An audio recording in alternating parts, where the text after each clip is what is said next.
Hey everybody, this is D Hunter, bringing another action figure review.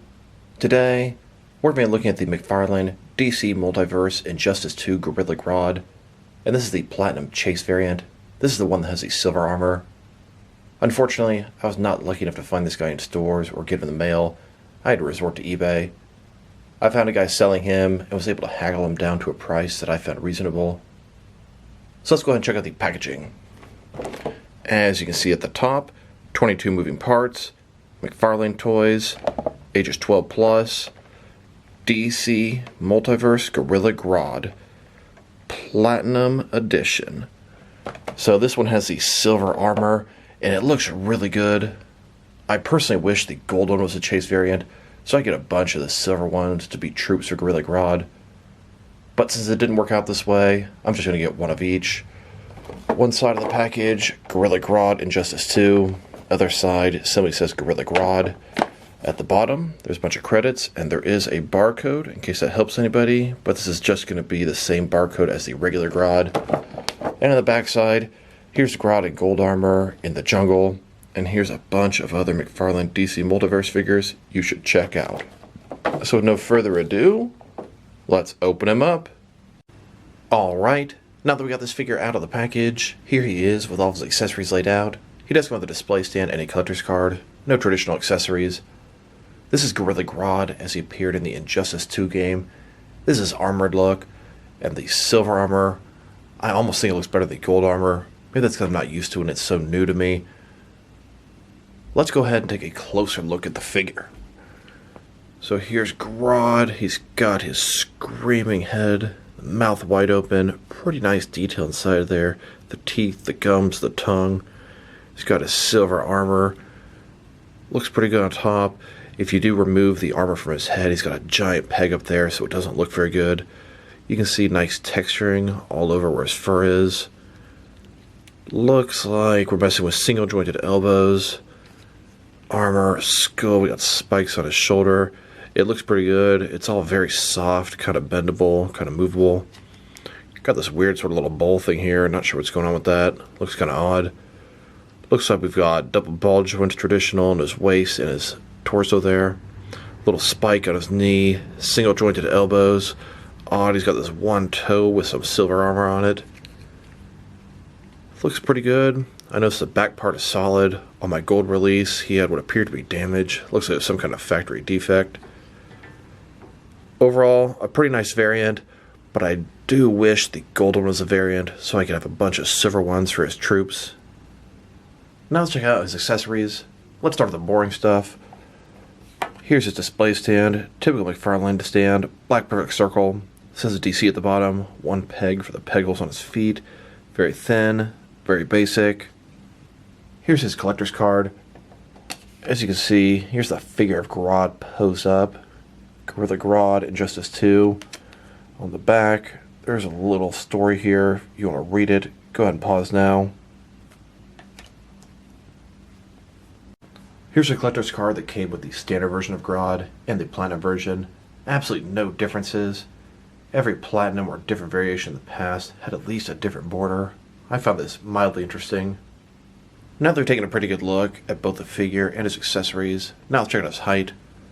From bottom to top, he's sitting at about 7.6 inches tall, which can translate to a little over 19 centimeters. Now let's look at his articulation. Start with his head here. Of course, it can rotate from side to side. It can look up and down about that far. Can tilt his head from one side to the other, giving him a little extra personality. Shoulders on ball joints. Goes out about 90 degrees. The armor will fit up on top there. Pretty nicely done. Up, down, around, all that good stuff. Mine's a little tight. You can hear the notches. He also has a butterfly joint between his shoulder and chest area, just increasing the range of motion there. I do wish they would go up a little further than that. It'd be nice. Bicep cut below that. Single jointed elbow, a little bit less than 90-degree bend there, with rotation. His wrist, it can rotate, and it's going to be hinged. Hinged pretty nicely as well. Ball joint his torso, can rotate around, go forward and back. Another ball joint in his waist. It can also rotate around, go forward and back. Pretty decent range of motion there. Legs, they only go about this far. Can't really tell. Probably the typical McFarlane joint there. Not a ball joint, but something similar. As far as rotation goes, it's actually pretty good. You can go forward about that far, back about that much. Single jointed knee. Goes back a good 90 degrees. And it has rotation at the bottom. Then his ankle goes up and down. Can tilt and rock. Then there's toe articulation. As far as poses goes, you are not going to get this Gorilla Grodd to beat on his chest, and that's pretty disappointing. This is the closest you're going to get. Just does not happen. Another pose I really wanted to get this figure into, it was sort of crouching down with his fists on the ground. Can't even get close to that. This is the best I could do. Honestly, it looks like he's just sort of crawling on all fours right now. Disappointing that I really can't get him to some of those stereotypical gorilla poses I wanted. Now let's look at the reuse between the Silver Platinum Edition and the standard gold version.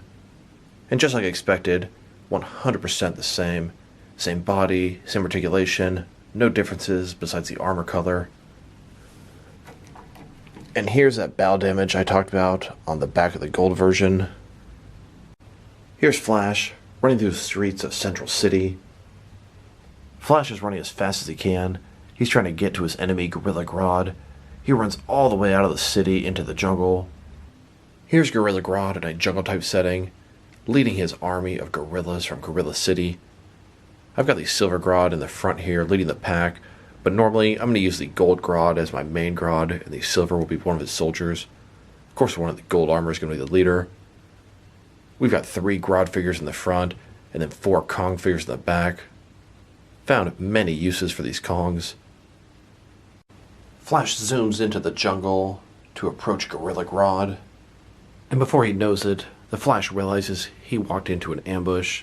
It's a trap and he's surrounded. Flash knows he has to act fast and starts taking out the gorillas one by one, using all of his Speed Force powers to continue taking out gorillas. Launching his Speed Force effects, continues taking them out, slides in to kick one of them, and then Flash runs up on the last couple gorillas and does the age-old trick, and bonks their 2 heads together. Of course, this being Gorilla Grodd's video, he's not going to lose his fight. He ends up bear-hugging Flash and causing him to pass out. Here's Grodd screaming victoriously over Flash's unconscious body. Now let's check him out, next to some other action figures, starting off with some other McFarlane DC Multiverse figures. Here he is, next to the gold standard version of Gorilla Grodd. Then with Gorilla Grodd and the Flash, this is the entire Injustice 2 wave and all the figures McFarlane has made from that game so far. Here's Grodd next to the Rebirth Flash, both the smiling and angry face. This is the first Flash Rogue they've made. Here are all the different Platinum Chase variant figures McFarlane has made. We've got the Bronze Joker and Batman from Arkham Asylum. Then we have the Gold Batman from Arkham Knight and Gold Deathstroke from Arkham Origins. The next Platinum figure I'm aware of is going to be, I believe, the Goggles Up version of the Justice League Snyder Cut Batman. I do find it very odd that they only made a Platinum Chase variant of Grodd. They didn't make a Platinum Chase variant of Flash. It's the first time they have done that, only one of the 2 figures. Flash is getting a white Hot Pursuit variant, but it's not going to be a Chase. It should be easily obtainable for anybody. Here's his Platinum Chase variant Grodd, next to a bunch of other variant McFarlane figures. These are simply paint variations. There's a big difference between a Chase variant and just a variant. All these other figures were made in much larger numbers and were easily obtainable if you wanted them bad enough. These Chase variants, you have to be super lucky to find one. Here are all the video game figures McFarlane has made so far, and these are the only figures so far to get Platinum Chase variants. The upcoming Batman from the Justice League Snyder Cut film is going to break that tradition. The next video game figures that we're aware of, at least the leaked list, it shows both a Red Hood and Nightwing, presumably from the upcoming Gotham Knights game. I would definitely like to see an Injustice 2 Batman figure in the line. Here he is in front of my entire McFarlane DC Multiverse collection, including all the variants. I've got a total of 78 figures. I'm finally caught up, although people are starting to find the Justice League Snyder Cut figures. And a little bit more of an aerial shot of the entire collection. Now let's check them out, next to some other Injustice figures. Here's the McFarlane Injustice collection. And here he is, next to a Storm Collectibles Injustice Bane. Then with some SH Figure Arts Injustice figures. And here, standing next to some Mattel Injustice figures. Here's my entire Injustice action figure collection. Now let's check them out, next to some other Gorilla Grodd and Gorilla action figures. Here he is with the standard gold version of the McFarlane Grodd. And here, next to a DC Direct Justice Gorilla Grodd. Then, next to a NECA King Kong figure. And I did get all 4 versions of the NECA King Kong, giving me a large army of gorillas for Grodd to command. Here he is, next to a couple of NECA Kenner throwback gorilla aliens. Here's Gorilla Grodd grabbing a McFarlane Fortnite Peely while the Jazzwares version's running away, and with a bunch of bananas. Now let's check him out, next to some action figures from different various companies, to see how he fits in both scale and style-wise, in case you want to know which lines you can mix him with. Since he's a McFarlane figure, they're of the 7-inch scale, I'm going to start off my comparisons with some of the larger action figure lines I collect, and work my way smaller. Here he is, next to some of his McFarlane Toys brothers. In front of you are 5 different action figure lines, all from McFarlane Toys, all 7-inch scale, all from different various video game properties. Then, next to some more McFarlane non-video game figures. And here he is, next to some DST or Diamond Select toys. Then, next to some DC Direct and DC Collectibles figures. And here, next to some NECA figures. Then with some Mattel wrestling figures. And here he is, next to some Mezco 1/12 cloth soft goods action figures. Then, with some Mattel DC Universe Classics and Multiverse figures. And here, next to some Mafex figures. Then, with some Hasbro Marvel Legends. And here he is, next to some SH Figure Arts action figures. And finally, next to some Jazzwares Fortnite figures. Overall, this is a pretty cool Gorilla Grodd figure. The detail is really nice on him. Don't get me wrong, I would have almost preferred to have a Gorilla Grodd not in the armor, but this is a cool action version from the game.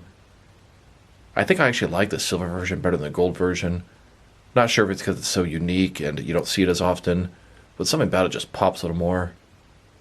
I am definitely going to be using the gold one as my Gorilla Grodd, and this guy is a soldier. Very happy to finally have this Chase Platinum figure checked off my list. Finally fully caught up again in McFarlane DC Multiverse figures. If I were to rate this figure, I'd probably give him an 8 out of 10. I do wish his articulation was a little better. I wish you could get him to have his knuckles on the ground. I wish you could give him to beat on his chest. His shoulders and elbows kind of limited. So this is D Hunter. Thank you guys for watching this video. If you liked the video, press like below. If you have anything you want to say about the video, add it to the comment section. If you want to see additional action figure reviews from me, press subscribe. I do appreciate when you do that. Once again, this is D Hunter. Thank you guys for watching this video, and I will talk to you guys real soon.